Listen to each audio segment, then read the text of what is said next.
Hey guys, this is Echo Soundworks with a small format tutorial course for ADSR and MassiveSynth.com. So I thought that this subject matter would be best suited to a quicker kind of a 3-part tutorial course. And we're going to be covering the envelopes. I'm not going to be covering like this is what an envelope does. I'll gloss over that information. But this is more of an intermediate to advanced course on really how you can use the envelopes to make really cool sounds or to strengthen your sounds. So like I said, I'm not going to be focusing a whole heck of a lot of time on here's what an envelope does, here's what the knobs do. We're going to be focusing on how you can achieve real world results in a production sense. Like if you're trying to create a pad, a pluck, a lead, a bass, certain types of leads, things like that. What you can do with these envelopes inside of Massive to get the sound that you hear in your head or get the sound that you want. So there's a big difference between just knowing, okay, an envelope is, a part of synthesis. It's in every synth, and it's going to be, essentially, it's just some type of module that is there to shape the output from your wavetables, your waveform, depending on what type of synth you're using, and it's going to shape how the output is, or how it's being routed into the output.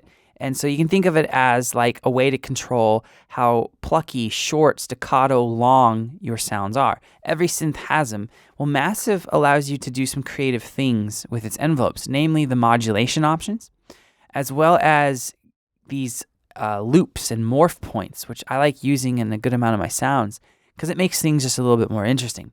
So it's going to be broken up into just 3 short videos. This first one is going to be the introduction, obviously, and then I'm just going to run over what an envelope is and why Massive has 4 of them. So if that's information you feel comfortable knowing, just skip ahead to part 2 and then go on to part 3. So an envelope in a synth is a module that's going to control the dynamics of the sound. And at the basic root level, they're all going to have ADSR, hence the name ADSR. That stands for attack, decay, sustain, and release. Well, every synth is going to have those 4.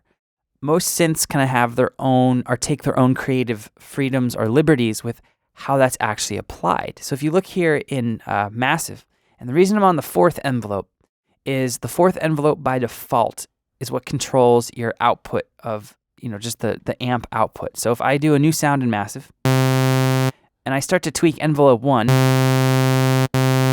nothing happens, right? If I go to envelope 4,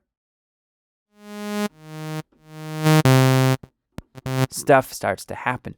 So envelope 4, as you can see up here, where it says 4, is tied to your amp mod or the output or the amp stages of Massive. So that's the one that you're going to just edit if you want to edit the overall sound, all right? Now, as you just noticed, there's a lot more knobs here, or you should notice there's a lot more knobs than just ADSR. Here's the A, attack. Here's the D, the decay. Here's technically the sustain. They call it level. And then finally, release. Well, you have these other interesting controls. You have delay, which I like using for modulation options. You can use this in really cool ways, which I'll cover in the next video.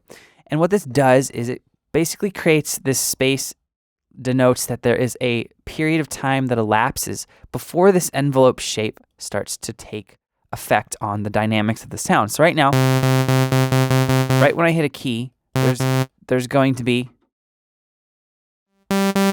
so I'm hitting a key, you can hear it, and then you hear a sound simultaneously. If I turn the attack up, it kind of slides into it, but if I turn this delay up, so I'll hit my key, and I'm purposely banging on that key so you can hear it. You can hear that there's a delay with when you hear it. So that's what that knob does. Now this velocity is going to be really important. If you want a velocity sensitive sound, if you keep this down all the way at the bottom, no matter how soft or how hard you hit your keys, it'll always be the same volume. If you want to slide this up to the top, it gives you a range of velocities where if you're playing on a keyboard and you want more of an expressive sound, you can play at quieter velocities and your sound will be quieter. Now moving on from the delay and the velocity idea, you have this attack knob. This is just going to determine how much time it takes for your sound to reach its maximum amplitude. And you can see that right here, this little line. So if I expand that out, it's going to take this amount of time to reach its peak volume.